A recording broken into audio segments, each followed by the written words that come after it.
সুপ্রিয় দর্শকবৃন্দু, আসসালামু আলাইকুম। আশা করি সকলে ভালো আছেন। দেশ অথবা দেশের বাহির থেকে যে যেখান থেকে বসে আমার এই ভিডিওটি দেখছেন, সকলকে জানাই আন্তরিক শুভেচ্ছা ও অভিনন্দন। তো মাছ চাষি ভাইয়েরা, ভিডিও শুরু করার আগে আপনাদেরকে বলে নিচ্ছি, আপনারা যারা আমার চ্যানেলে নতুন, যারা আমার চ্যানেলটি সাবস্ক্রাইব করেননি, আশা করি এখনই সাবস্ক্রাইব করে নেন। আর যারা নতুন নতুন ভিডিও পেতে চান, তারা চ্যানেলের সাথে থাকা বেল আইকনটি প্রেস করে দিন। তো দর্শক ভাইয়েরা, আপনারা স্ক্রিনে দেখতে পাচ্ছেন, এগুলো হচ্ছে অরিজিনাল দেশি মাগুর মাছের পোনা। আপনারা যারা অরিজিনাল দেশি মাগুর মাছের পোনা চাষ করতে চান, তারা চাইলে এই ভিডিওটি সম্পূর্ণ দেখেন। দেশি মাগুর মাছ, এই মাছগুলো হচ্ছে অতি লাভজনক এবং কি অল্প খরচে স্বল্প সময়ে চাষ করা যায়। এই মাছগুলো আপনার যে কোনো মাছের সাথে মিশ্রভাবে করা যায় অথবা এককভাবেও করা যায়। এগুলো প্রতি শতাংশে আপনার 200 থেকে 250 পিস যে কোনো মাছের সাথে আপনি মিশ্রভাবে চাষ করতে পারবেন।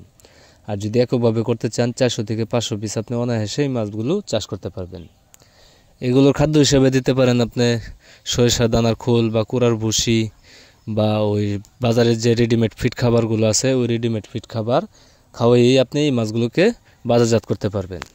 এই মাছগুলোকে যদি আপনি 5 থেকে 6 মাস চাষাবাদ করেন, আপনার 6টা থেকে 7টা পিসে কেজি বানিয়ে আপনি বাজারে বিক্রি করতে পারবেন। এবং কি এই মাগুর মাছের বাজার চাহিদা বেশ ভালো থাকে।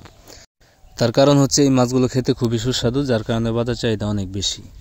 তো মাছ চাষি ভাইয়েরা, আপনারা যারা ভালো জাতের উন্নত মানের অরিজিনাল দেশি মাগুর মাছের পোনা খুঁজতেছেন, কোথাও খুঁজে পাচ্ছেন না, তাহলে আর দেরি না করে আমাদের ভিডিও স্ক্রিনে দেওয়া নাম্বার আছে অথবা ভিডিও ডিসক্রিপশনে দেওয়া নাম্বার আছে, আপনারা চাইলে বাংলাদেশের যে কোনো জায়গা থেকে এই দেশি মাগুর মাছের পোনাগুলো সংগ্রহ করতে পারেন।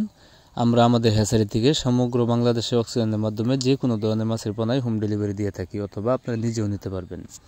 তো মাছ চাষি ভাইয়েরা, আপনারা যারা বেকার রয়েছেন, তাদের ক্ষেত্রে বলবো, বেকার না থেকে মাছ চাষ শুরু করুন, আপনার বেকারত্ব দূর করুন। তো আজকের ভিডিওটি এই পর্যন্তই। যদি ভিডিওটি ভালো লাগে, অবশ্যই একটা শেয়ার করবেন, কমেন্টে জানিয়ে দেবেন আপনার মহামূল্যবান মতামত। তো আজকের মতো এখানে বিদায় নিচ্ছি। সবাই ভালো থাকবেন, সুস্থ থাকবেন।